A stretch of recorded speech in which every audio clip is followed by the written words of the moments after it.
અમારે જોડાઈ જાજો. મોતિયારમાં મોટા મામાને આવ્યો તો ઝીંકા મામાને કાંઈ ઉતારતો હું. અત્યારમાં મમ્મીને ફોન દઈ દીધો ઉતારવા.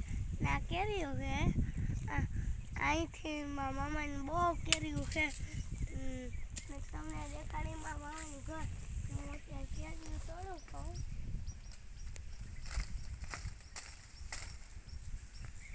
મોટા મામાની ઘર કેવી છે ને કેરી બહુ મોટી હોય ને હું નિશાલભાઈને એક દી આવ્યા હતા ત્યાં નિશાલભાઈ નામ ઉતાર્યો હતો.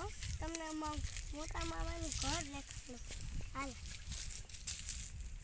ઓલું ઘર છે નવું આંગણે કેરી ઉતા મામાની આંબરી છે મોટા મામાની નામે ઘરે જાય હોય. કિશનભાઈની ભી તોડાવી ગઈ એટલે હવે એટલા વિદ્યા મળી તમને. નમસ્તે.